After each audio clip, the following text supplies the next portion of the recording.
Lampu Merah Jakarta.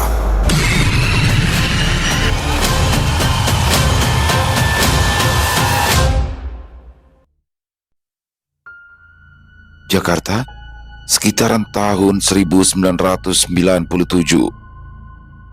Di bawah terik matahari, di lampu merah perempatan Jalan Sudirman, menjadi panggung kehidupan Nani, seorang wanita berusia 30 tahunan yang mengais rezeki di area itu. Ia nampak berdiri di tepi trotoar. Rambutnya yang kering dan tampak sedikit kusut diikat asal begitu saja dengan karet gelang. Pakaiannya sangat sederhana, berupa kaos lengan panjang yang sudah pudar warnanya dan rok panjang yang sedikit robek di ujungnya. Di tangan kanannya, dia menggenggam sebuah kaleng plastik berisi cairan pewangi sintetis yang banyak dijual di grosiran ataupun minimarket. Kaleng itu dibelinya murah dari pedagang grosir di Pasar Senen, dan itu adalah senjata utamanya untuk bertahan hidup. Terutama di setiap kali lampu merah menyala, Nani akan bergerak cepat di antara kendaraan pribadi ataupun angkutan kota. Matanya dengan jeli menangkap angkot-angkot yang berhenti di perempatan itu. Dengan langkah gesit, ia mendekati angkot yang pintunya terbuka, menyelinap di antara asap knalpot dan suara klakson yang memekakan telinga. Satu semprotan ia arahkan ke kursi penumpang bagian depan, satu lagi ke bagian penumpang yang duduk di bagian paling belakang. Aroma bunga sintetis yang menyengat langsung menyebar. Aromanya kadang disambut decak kesal, kadang dengan tatapan biasa dari para penumpang. "Seribuan pak, 1000," katanya sambil mengulurkan tangan ke arah sopir. Suaranya tegas tapi ada nada memohon di dalamnya. Untuk ukuran di tahun 90-an, Rp1.000 bukanlah jumlah kecil. Seporsi nasi pecel di warung pinggir jalan cuma Rp500, dan segelas es teh manis tak sampai Rp500. Tapi Nani punya prinsip. Kalau nggak minta banyak, nggak bakalan cukup buat makan. Tidak semua sopir angkot senang dan menerima kehadirannya dengan baik. Ada yang langsung mengibaskan tangan menyuruhnya untuk pergi. "Ya udah Nan, ya tadi kan udah disemprot, masa iya disemprot lagi?" protes seorang sopir tua dengan kumis tebal, wajahnya memerah karena kesal. "Tahu nih, tiap berhenti disemprot, apa nggak boros parfum tuh?" salah penumpang dari tempat duduk belakang. Nani hanya tersenyum tipis, tapi tangannya tetap terulur. Protes aja pak, biar penumpang betah. Ini juga wangi loh," balasnya dengan suara sedikit genit untuk mencairkan suasana. Jika sopir itu tetap menolak, mulutnya tak berhenti mengomel. "Pelit banget sih, padahal cuma 1000, buat anak saya makan pak," sindirnya. Kadang omelannya itu berhasil. Sopir yang kesal akhirnya mengeluarkan selembar uang kertas Rp1.000 hanya untuk membuatnya diam dan pergi. Tapi tak jarang juga Nani pergi dengan tangan hampa disertai makian dari sopir atau penumpang yang tak suka dengan baunya. "Wah, apaan sih nih? Tajam banget.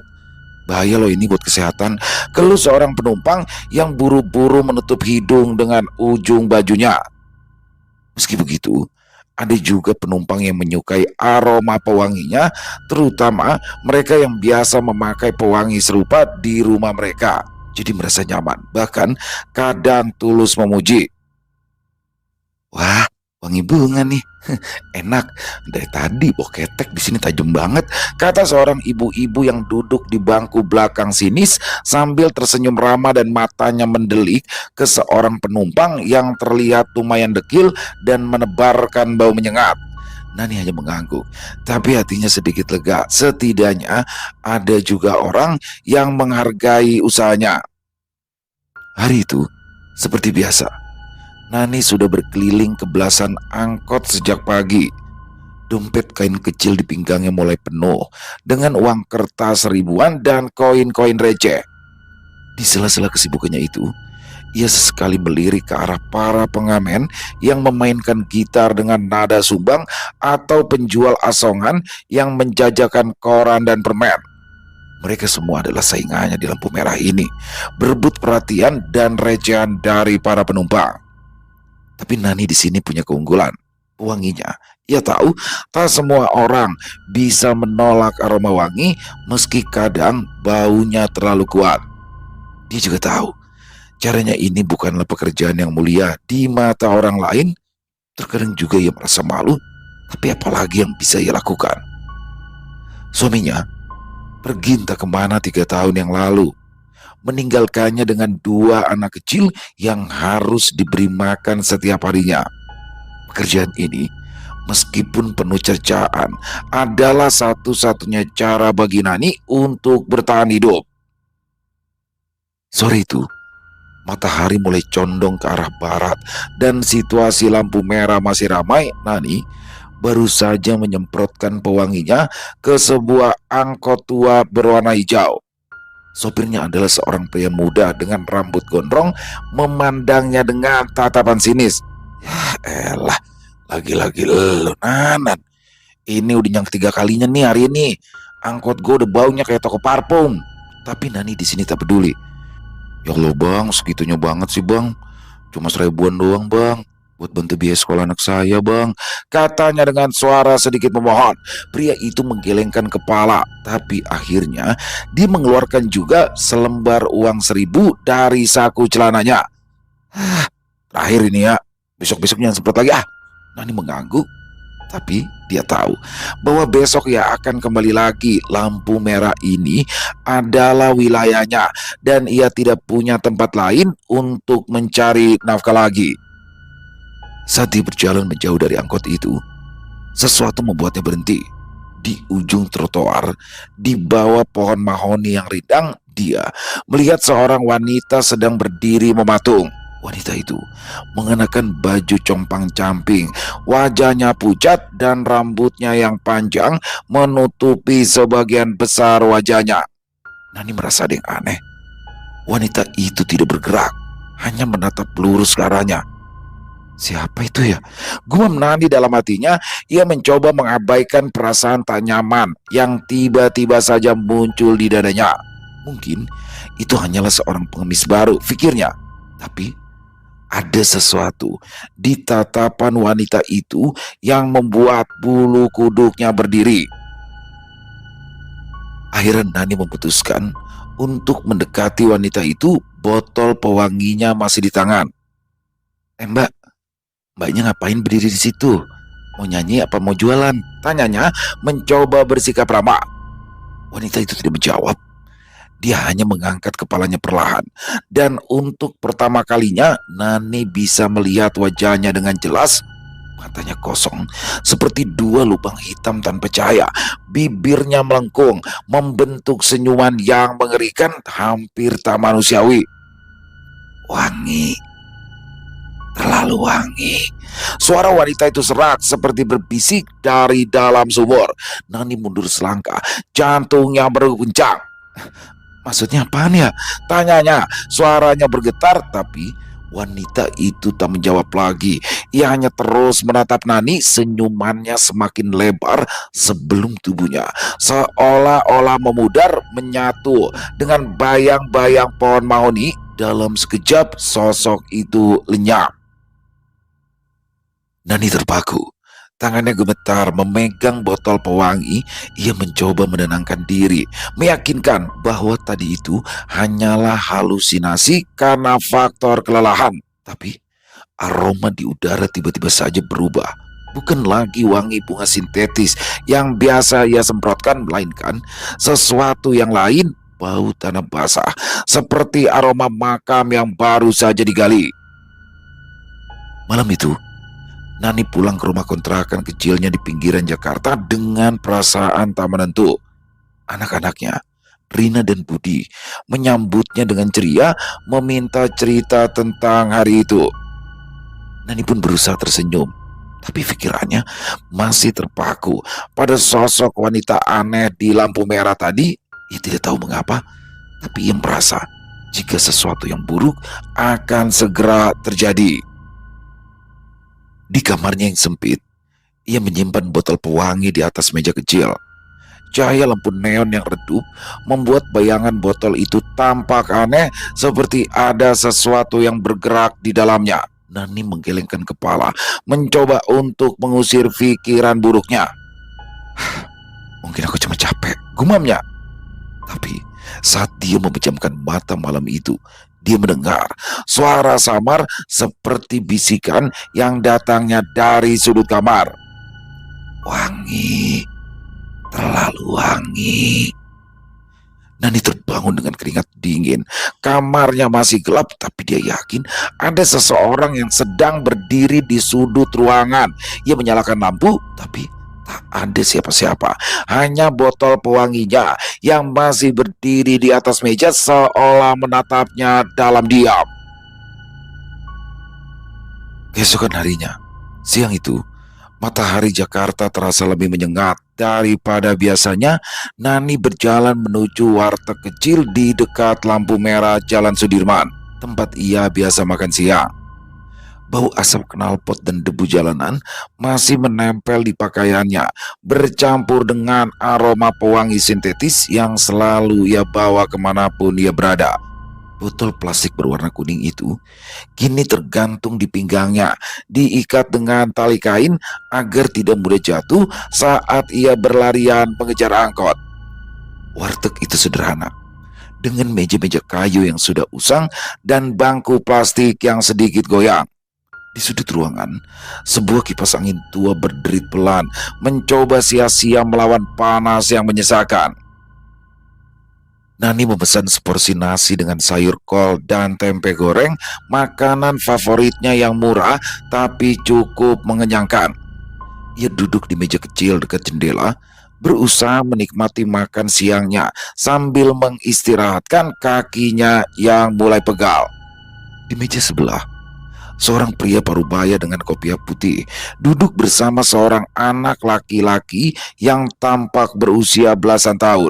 Pria itu, yang wajahnya dipenuhi kerutan dan janggut tipis, sedang berbicara dengan nada serius.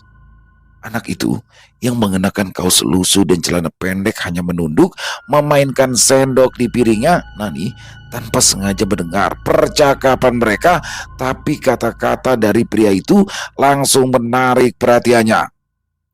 "Jangan jualan rokok lagi ya, nak," kata pria itu, suaranya lembut tapi tegas. "Rokok itu bahaya. Orang yang suka menghisapnya bisa sakit parah. Tenggorokan mereka bisa berlubang, paru-paru mereka bisa rusak. Bahkan ada yang mati perlahan atau mati mendadak. Apa kamu bisa hidup tenang jika sebab daganganmu dapat membuat orang lain celaka?" ungkapnya. Anak itu mengangguk pelan, tapi wajahnya menunjukkan ketidakrelaan. "Tapi Pak, rokok itu laku keras. Jika pun nggak beli sama saya, pasti mereka juga beli sama orang lain. Namun kalau jualan tisu atau permen, lakunya sedikit. Bahkan hampir nggak ada yang beli, Pak," balasnya lirih. Pria itu menghela nafas panjang. "Lebih baik sedikit tapi halal dan juga berkah. Jangan pernah memaksa orang untuk membeli dagangan kamu, karena mereka bakal kesal. Sumpah serapah itu doa, nak. Kalau Allah mendengar, azabnya bisa balik ke kamu sendiri. Kata-kata itu kuat, bisa menjadi kenyataan," ucapnya lagi. Nani yang sedang menyuap nasi sempat terhenti. Kata-kata dari pria itu terasa seperti tamparan baginya. Dia tahu caranya mencari uang dengan memaksa para sopir angkot untuk membayar pewanginya bukanlah sesuatu yang disukai semua orang. Sumpah serapah dari sopir angkot yang merasa kesal atau keluhan penumpang yang menutup hidung karena bau dari pewanginya sering kali ia dengar. Tapi dia selalu saja mengabaikannya dan menganggap semua itu hanya omelan biasa. Namun ada sesuatu dalam kata-kata pria itu yang membuat hatinya tak tenang. Kata-kata adalah doa. Azab bisa balik ke diri sendiri. Kalimat itu terus berputar di kepalanya seperti lagu yang tak bisa berhenti diputar. Ia mencoba mengusir pikiran itu, mengalihkan perhatian ke piring makannya, tapi perasaan tak nyaman itu tetap saja menempel, seperti bau pewangi miliknya yang tak pernah benar-benar hilang dari tangannya. Tiba-tiba saja, Sebuah suara halus terdengar di kepalanya, seperti bisikan yang datang dari tempat yang tak ia kenali. Pewangi itu nggak sama dengan rokok. Ini hanya pewangi, tidak akan bikin orang sakit. Lanjutkan saja, bisiknya. Nani mengerjap, menoleh ke kiri dan kanan, tapi tak ada siapa-siapa di dekatnya. Yang berbicara, warteg itu pun masih ramai, dengan suara orang mengobrol dan denting piring sendok. Tapi bisikan itu terasa begitu nyata, seolah-olah seseorang sedang berbicara tepat di samping telinganya. Dia menggelengkan kepala, mencoba meyakinkan diri bahwa itu hanyalah imajinasinya. Mungkin aku cuma kecapean, gumamnya sambil meneguk air putih dari gelas plastik di depannya. Akan tetapi, bisikan itu kembali terdengar, dan lebih jelas kali ini. Lanjutkan, mereka hanya iri. Pewangimu membuat angkot menjadi wangi. Kamu jangan merasa bersalah. Kamu sudah berada di jalan yang benar. Kan berpahala juga, bisa mengusir bau asam dan bau ketek. Bisik suara di kepalanya yang kini membuat Nani tersenyum geli. Dia menatap botol pewangi yang tergantung di pinggangnya. Dalam cahaya redup warteg itu, siluet botol itu tampak berkilauan seperti ada sesuatu yang bergerak-gerak di dalamnya. Dia buru-buru mengalihkan pandangan, mencoba fokus pada makanannya. Gak ada apa-apa. Aku cuma capek, katanya pada diri sendiri. Suaranya hampir tak terdengar. Setelah makan, Nani pun kembali ke lampu merah. Bisikan itu masih terus bergema di kepalanya, tapi ia memilih untuk mempercayainya. Wangi gak sama rokok, pikirnya. Aku kan gak bikin orang sakit. Aku cuma bikin angkot jadi wangi aja. Dengan tekad itu, ia kembali bekerja, menyemprotkan pewanginya ke setiap angkot yang berhenti, mengabaikan keluhan dan makian yang kadang kembali terdengar. Hari-hari berikutnya berlalu seperti biasa, hingga suatu hari ia merasa ada sesuatu yang mulai berubah. Nani merasa jika tubuhnya tak sehat dulu lagi. Kadang ia merasa pusing setelah menyemprotkan pewanginya terlalu lama. Hidungnya juga sering terasa gatal, seperti ada sesuatu yang menggelitik di dalamnya. Dia juga mulai merasa lebih cepat lelah meski ia tak pernah menambah jam kerjanya. Suatu malam, setelah pulang ke kontrakan kecilnya, Nani berdiri di depan cermin kecil yang tergantung di dinding kamarnya. Cahaya lampu neon yang redup membuat wajahnya tampak pucat. Dia menggosok hidung yang terasa gatal. Lalu tiba-tiba matanya menangkap sesuatu yang aneh. Tahi lalat kecil yang selama ini ada di bawah lubang hidungnya kini tampak berbeda. Dulu, tahi lalat itu hanya sebesar biji bayam dan hampir tak terlihat. Tapi kini, ia tampak lebih besar, seukuran biji kacang dan warnanya lebih gelap, hampir hitam pekat. Nani menyentuh tahi lalat itu dengan ujung jarinya. Rasanya sedikit sakit, seperti ada sesuatu yang hidup di bawah kulitnya. Mungkin cuma iritasi, gumamnya mencoba untuk menenangkan diri. Ia kemudian mengambil botol pewangi dari atas meja dan menyemprotkannya ke udara, berharap aroma bunga sintetis itu bisa menenangkan pikirannya. Tapi saat ia menghirup aromanya, hidungnya terasa perih, seperti ada ribuan jarum kecil yang menusuk. Ia tersedak, batuk-batuk, dan buru-buru menutup botol itu. Di malam harinya, Nani sulit tidur. Setiap kali ia mencoba memejamkan mata, dia merasa ada seseorang yang sedang berdiri di sudut kamarnya, tepat di tempat botol pewanginya itu diletakkan. Ia tidak berani menoleh. Dia takut melihat sesuatu yang tak seharusnya ada. Bisikan itu pun kembali terdengar, dan kali ini lebih keras.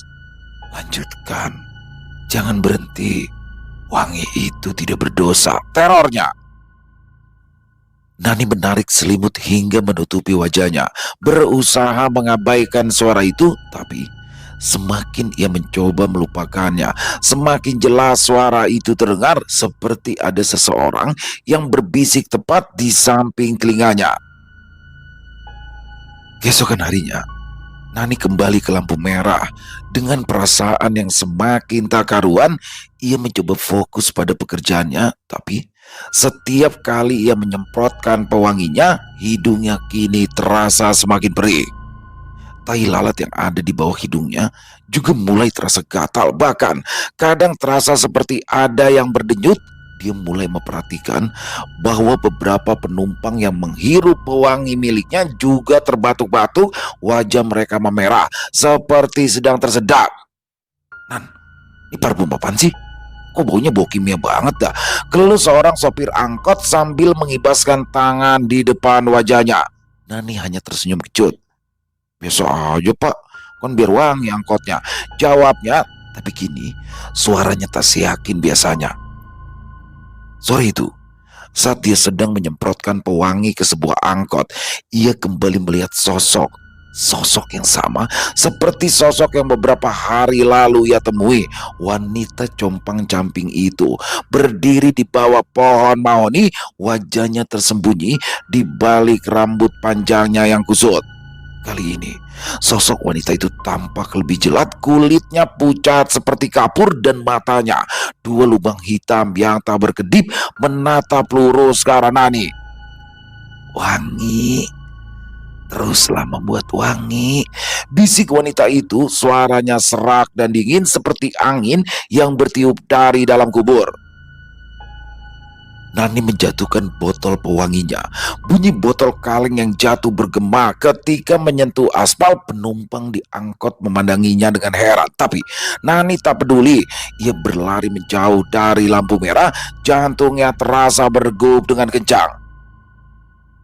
Di kontrakan malam itu, Nani duduk di depan cermin, menatap tai lalat yang ada di bawah hidungnya yang kini bentuknya semakin besar.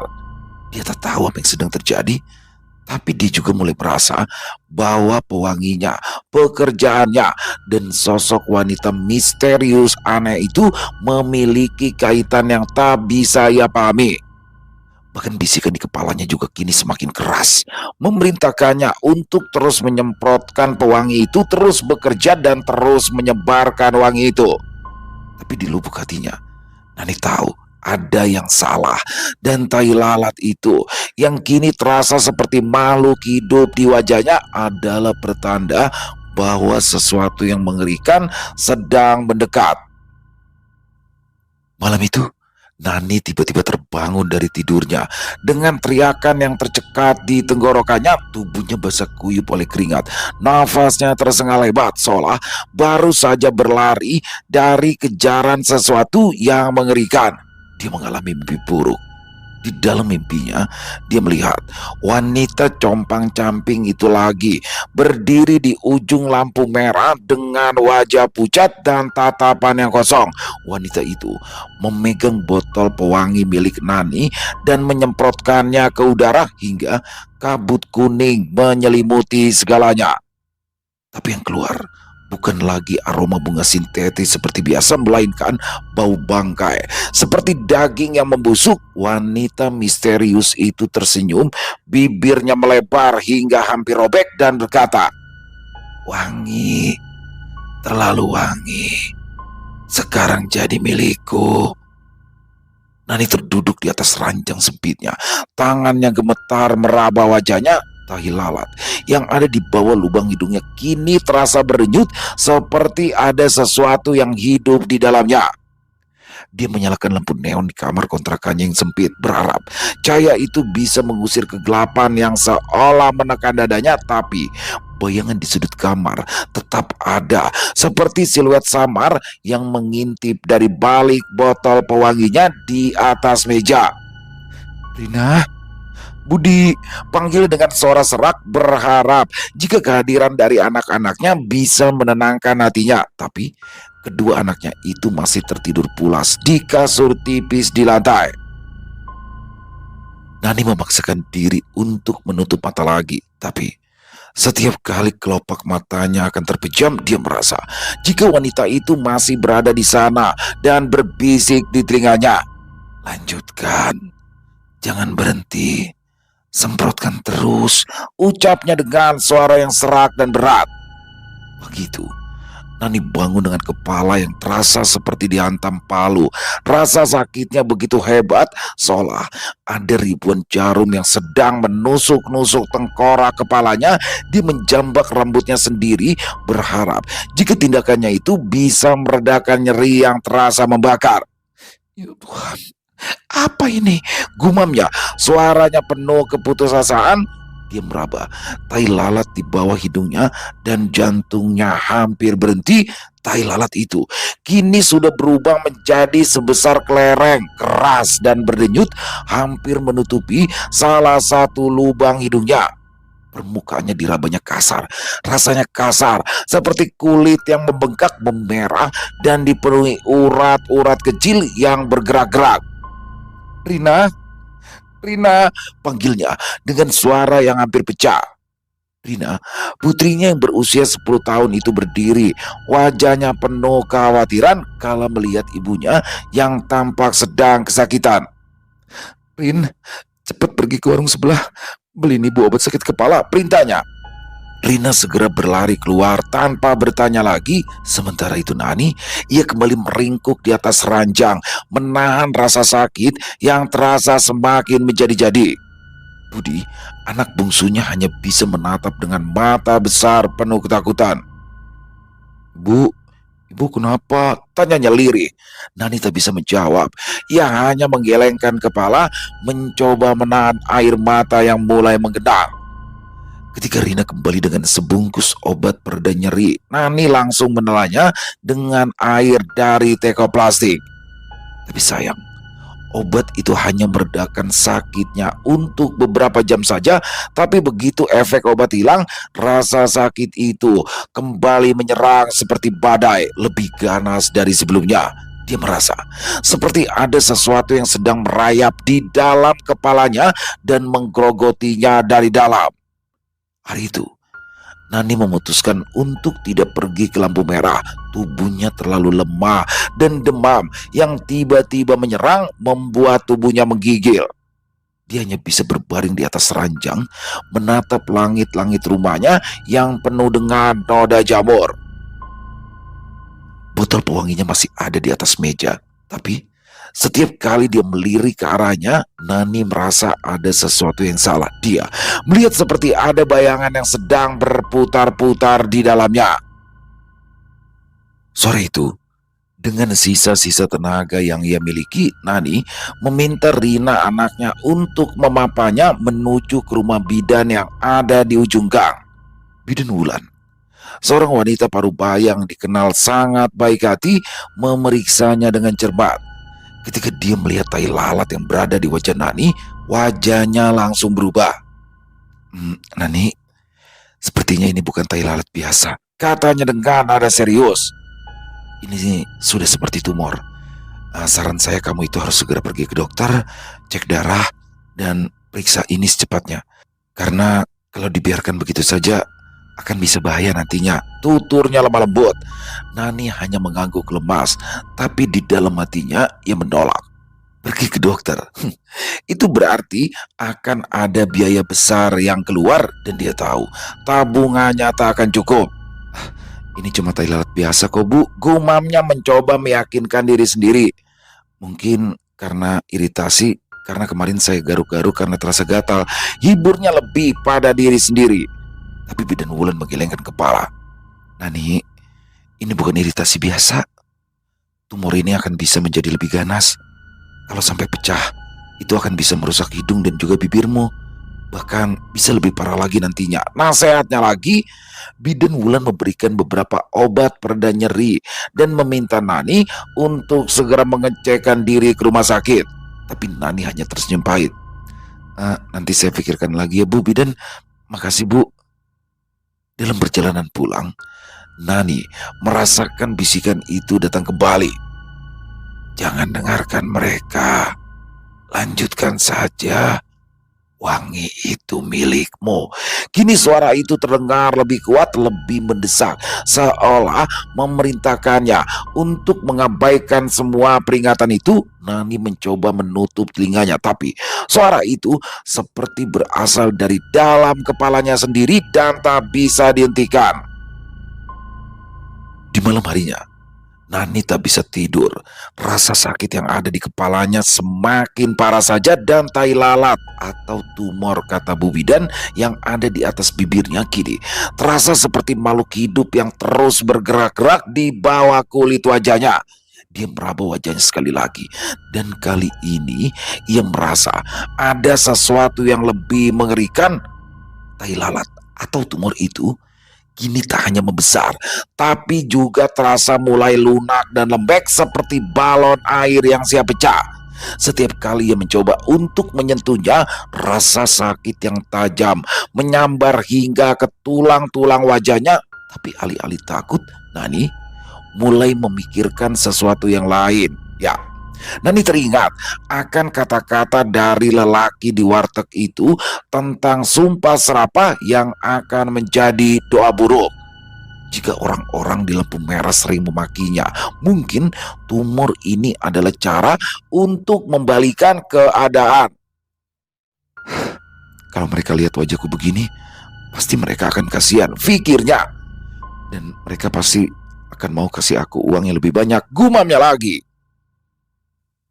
Keesokan harinya, Nani kembali datang ke lampu merah wilayahnya, tapi kali ini bukan untuk menyemprotkan pewangi lagi, tapi dia datang hari ini untuk meminta-minta.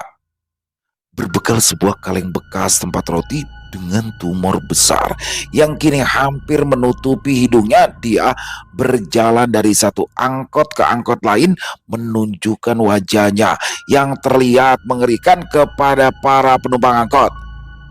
Tolong, Pak, Bu, supaya anak-anak saya bisa makan, katanya dengan suara lemah. Dia sengaja memamerkan tumor itu untuk menarik belas kasihan. Beberapa penumpang memandangnya dengan ngeri dan buru-buru mengeluarkan uang receh agar bisa membuatnya pergi. Yang lain memalingkan wajah, tak sanggup melihat wajah Nani yang kini tampak seperti topeng mengerikan. Tumor itu kini berubah, sudah sebesar bola pingpong, warnanya kehitaman dengan bercak merah di permukaannya. Para sopir angkot yang dulu sering memakinya kini hanya menatap dengan mata penuh rasa takut, tak berani mengatakan apa-apa. Tapi Nani merasa puas. Uang yang berhasil ia kumpulkan hari itu lebih banyak dari biasanya. Coba lihat, bisikan itu benar, pikirnya. Aku nggak salah. Mungkin ini adalah cara Tuhan untuk membantu perekonomianku yang sedang susah, ujarnya. Seolah-olah ujian tumor yang ia terima adalah anugerah dari Tuhan untuk menarik belas kasihan semua orang yang melihatnya. Dia pun kini semakin semangat untuk menjaring belas kasihan dengan wajah yang memelas minta untuk dikasihani. Tak hanya di lampu merah yang dijadikannya sebagai tempat mengais belas kasihan orang-orang, tapi kini Nani juga mulai melebarkan dirinya ke pasar-pasar terdekat maupun pusat keramaian lainnya. Nani sangat menikmati lonjakan penghasilan yang ia terima, sangat jauh berbeda dari hasil yang bisa ia terima dari hasil menjual pewangi. Dia bahkan berani menolak saat ditawari beberapa orang dermawan yang mau membantu membayarkan rumah sakit untuk bisa mengangkat tumor ganasnya. Dia mengaku takut untuk dioperasi dan segera pergi berlalu meninggalkan mereka.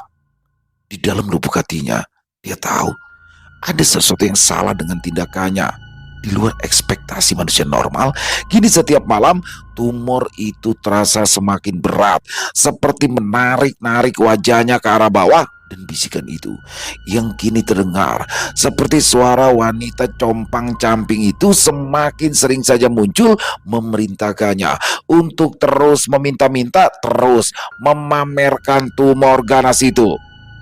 Uang, uang, kamu bisa dapat banyak uang, bisik suara itu. Hingga pagi itu, beberapa minggu setelah kunjungannya ke bidan Wulan, Nani terbangun dengan rasa sakit yang tak tertahankan.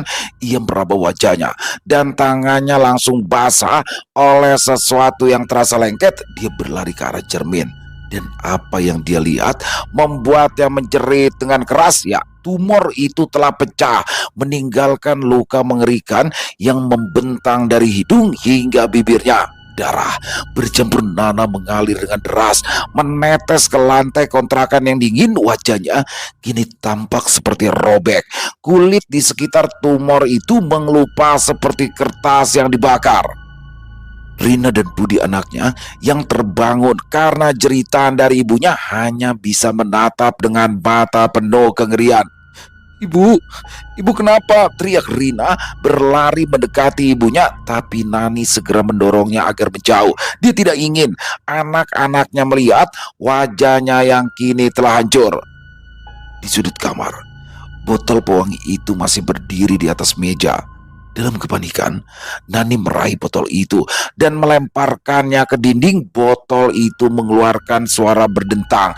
Cairan kuningnya menyebar di atas lantai dan bau menyengat langsung memenuhi ruangan itu. Tapi di tengah bau menyengat itu, Nani mendengar seperti ada suara tawa-tawa yang serak, yang sama seperti suara wanita compang-camping yang ia temui di lampu merah. "Lihat, wangi itu milikmu, dan sekarang wajahmu juga menjadi milikku." Nani terjatuh ke lantai. Ia menutupi wajahnya yang berlumuran darah. Dia tahu tumor itu bukan hanya penyakit biasa.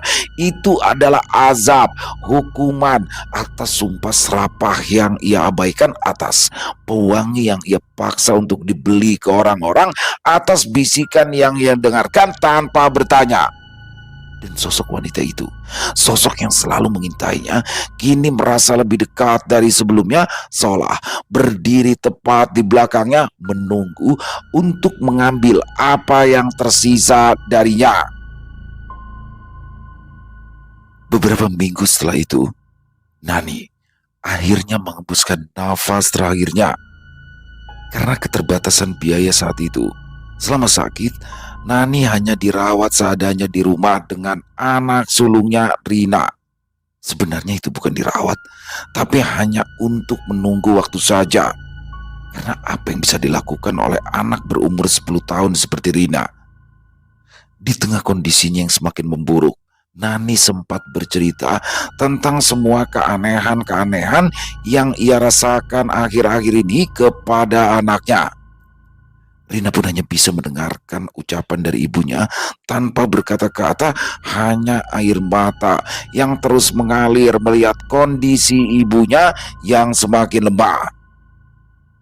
Ini adalah sebuah kisah nyata yang diceritakan oleh Rina, anak dari Nani, bukan untuk menyebarkan aib, tapi hanya sekedar berbagi. Semoga bisa ada hikmah baik yang bisa dipetik dari kisah ini. Selesai. Wow, luar biasa kisah dari Henry Nova, penulis asal Sumatera Barat, teman-teman ya. Jadi ini adalah kisah nyata ya teman-teman ya, tapi untuk nama dan juga lokasi semua disamarkan. Tapi memang terjadinya di lokasi Jakarta. Di sini tahun 97. Waduh, tahun 97 bener banget tuh.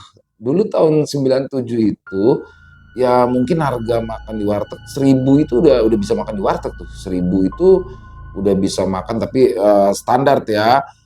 Kalau mau agak enak di atas 1000 itu udah sama minum, dan untuk rokok sendiri aja harganya masih rata-rata sebungkus 1000 tuh di tahun 97 itu. Jadi uang 3.000 rupiah itu udah mewah banget dulu di sini. Dan bagaimana dalam kisah barusan Nani tuh dengan semprotan, maksudnya itu dia jual ini ya, penyemprot pewangi ruangan sepertinya yang disemprotkan, tapi dia caranya jualan itu disemprotin dulu tuh ke dalam bagian angkot. Jadi ya pastinya mengganggu dong. Pastinya mengganggu. Sekalipun semprotan itu wangi, pastinya mengganggu karena kan orang itu punya selera wangi yang berbeda-beda ya. Tapi di sini sih dia jualannya sama supir angkotnya, maksudnya untuk pewangi angkot mungkin ya. Dan sosok misterius itu, waduh, ini bingung juga nih sosok misterius itu. Karena begini teman-teman, narasumber ini kan anak dari Nani ya. Jadi dia mendapat cerita dari Nani, dan setelah Nani mengalami keanehan sampai dengan muncul tumor di bawah hidung itu kan, apa yang diketahui Rina sang anak itulah yang dituangkan dalam kisah ini. Tapi kalau saya pribadi di dalam kisah ini justru yang saya soroti adalah bagaimana seorang ini ya single mother, ibu Nani yang menghidupi kedua anaknya dengan segala pengorbanan. Bahkan di tahun 97 saat itu kan belum ada tuh BPJS, asuransi yang lain belum ada. Asuransi mungkin yang berbayar ada ya, cuma kan untuk Nani seorang pedagang di lampu merah tuh nggak ada tuh. Apa namanya, nggak mungkin lah ya dia ikut hal-hal seperti itu, sehingga ketika mendengar kata-kata rumah sakit udah takut banget ya. Jadi beruntung banget nih untuk kita saat ini sudah banyak sekali fasilitas-fasilitas itu, karena dulu orang kalau udah denger kata rumah sakit udah deh. Kalau orang Betawi malah kayak, aduh tanah mana lagi nih yang mau dijual nih kalau udah di rumah sakit. Jadi di depan rumah sakit itu isinya orang pada begini aja, pada nungguinnya sambil pusing. Karena ya memang seperti itu teman-teman. Dan kalau sekarang alhamdulillah kita sudah hidup di era yang sudah lebih baik, yang lebih baik daripada dulu ya, walaupun masih ada kekurangan, banyak ataupun sedikit, mari kita doakan semoga negeri kita menjadi lebih baik lagi. Amin amin ya robbal alamin. Dan mari kita ambil hikmah yang baik dari kisah barusan dan kita buang yang buruk-buruknya. Buat Mas Henry Nova, terima kasih udah Henry ya atas kisahnya yang luar biasa ini. Dan semoga kisah barusan bisa menghibur teman-teman semua para pecinta penikmat horor misteri. Lebih khususnya lagi kepada para subscriber dari channel Ilo Bercerita.